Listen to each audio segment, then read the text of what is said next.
So alam nyo, si Lord, maraming blessings na dumarating sa atin. Ipag-pray mo na, una-una pag-pray mo, Lord, bigyan mo nga po akong 5,000. Kanina kasi namigay sila ng 5,000, 5 ang nabigyan ng 5,000. Imagine mo kung isa ka doon, di ba? So kung nag-pray ka, biglang ikaw pala yung nabigyan ng 5,000, it's a blessing.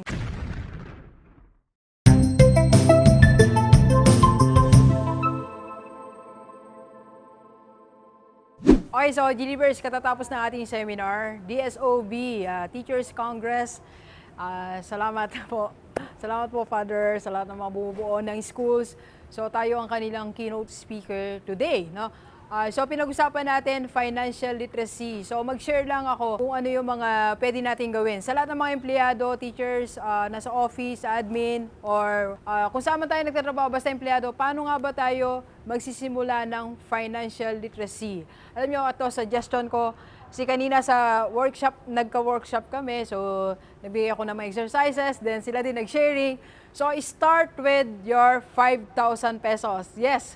Doc, anong gagawin sa 5,000? Or una muna, saan manggagaling ang 5,000? Doc, bibigyan mo ba kami? So alam nyo, si Lord, maraming blessings na dumarating sa atin. Ipag-pray mo na, una-una pag-pray mo, Lord, bigyan mo nga po akong 5,000. Kanina kasi namigay sila ng 5,000, 5 ang nabigyan ng 5,000. Imagine mo kung isa ka doon, di ba? So kung nag-pray ka, biglang ikaw pala yung nabigyan ng 5,000, it's a blessing. So pwedeng somewhere, no, baka may magbigay sa'yo ng 5,000 or you work on it. Pag meron kang isang bagay na gagawin, sabi ko nga kanina sa kanila, gather little by little. So, pag-ipunan mo yung 5,000. For example, nung ako nag-part-time ako as a teacher, nagtuturo ako ng Saturday, sa gabi. So, pwede mo rin gawin yan.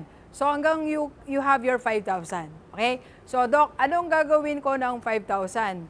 Bawa, nakaipon na ako. Start this thing. Okay? So, financial literacy kasi, 3 bagay po yan. Okay? You make money, multiply, and manage your money. Okay? Ulitin natin, no? Financial literacy, make money, manage your money, and multiply your money. Okay? So, anong gagawin natin sa 5,000? 5,000, before you make money, gawin mo yung prerequisite. Okay? You learn how to make money. Okay? Learn how to make money. So, eto gagawin natin sa 5,000. Okay? You need to learn new things. So, pwede tayo mag-enroll.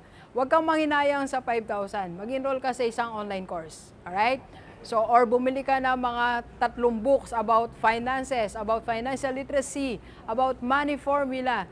So, you spend your 5,000, then i-ayos mo yung room mo, gawin mong conducive when you are thinking or ano, basta whatever, okay? So, yun, you have to learn something. Then, from that, na natutunan natin as an employee, start working on it. Okay? Learn how to make money first, spend for that, your 5,000, then you make money. So, kailan naman ako gagawa ng money, Doc? I'm busy. 8 to 5, 8 to 6. Remember, meron tayong 9 to 10, 9 to 11. Okay?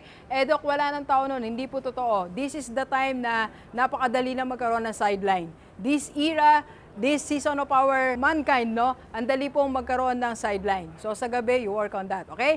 And remember, meron ka ring Sabado. Meron ka pang Sabado to work on that, okay? So tandaan natin, pwede tayo magkaroon ng kayamanan. Financial literacy starts with your 5,000 pesos. Let's go, let's go! Thank you for watching. We are inviting you to attend our free webinar on how to save and invest the right way and how to avail sa Kaiser. PM na sa personal live ko po.